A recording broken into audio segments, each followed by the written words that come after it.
90% of the attention has been focused on probably 10% of the problem when it comes to brain issues. And again, some of that is understandable. Someone comes in with a brain injury, you need to take care of that brain injury. If they have a blood collection on top of the brain, an epidural hematoma or a subdural, that needs to be relieved so that you can take pressure off the brain or whatever the problem may be.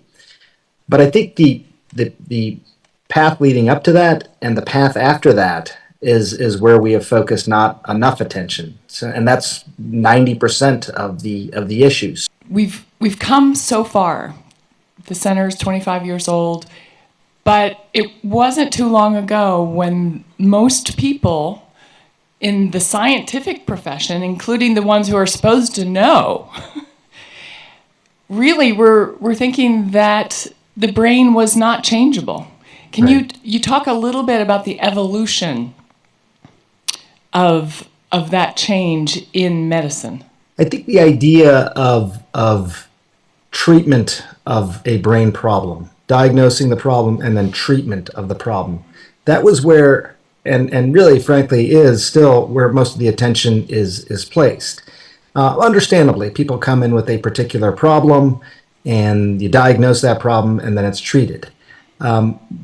We have, over the last 10, 15, 20 years, we have evolved to start thinking about prevention more, even when it comes to brain disease. We've thought about prevention with lots of other diseases for longer.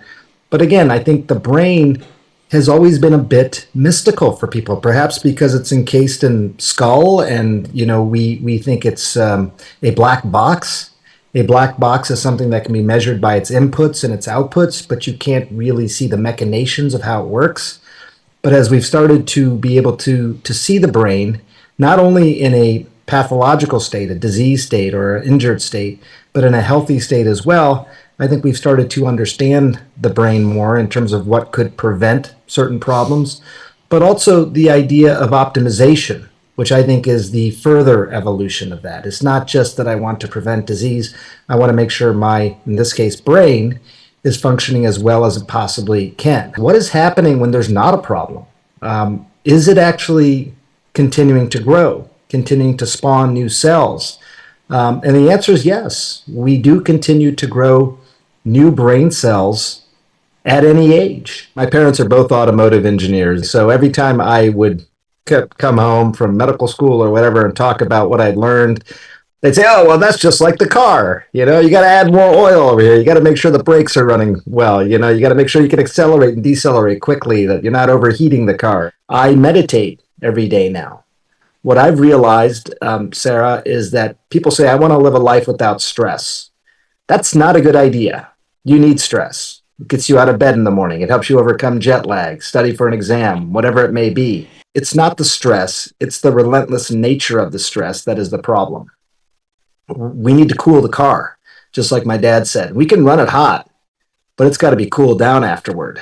And so for me, the meditation, walks in nature, things that I previously saw as a luxury, now when I'm doing it, breathing in all those phytoncides, these stress-busting chemicals in nature, that aroma of the forest, that is something that's actually good for my brain. Here's something I would suggest you do every day for your brain.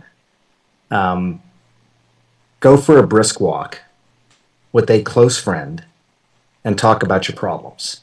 It incorporated for me many things. Brisk walking, for all the reasons we talked about earlier, the connectedness of actually calling up a friend and doing that quality connection, but then the hack of creating the profundity of the relationship by talking about your problems, by allowing yourself to be vulnerable.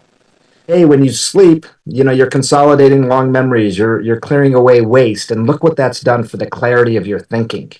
I find all of that really, really fascinating, and I do believe that, as with Framingham for heart disease, as with the Happiness Project at Harvard, I think that we could be in that same position within the next several years when it comes to brain health.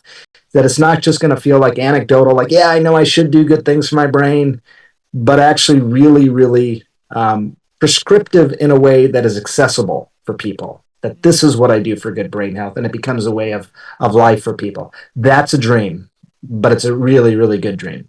And attainable, I would say. And Attainable, we're just the yeah. group to do it.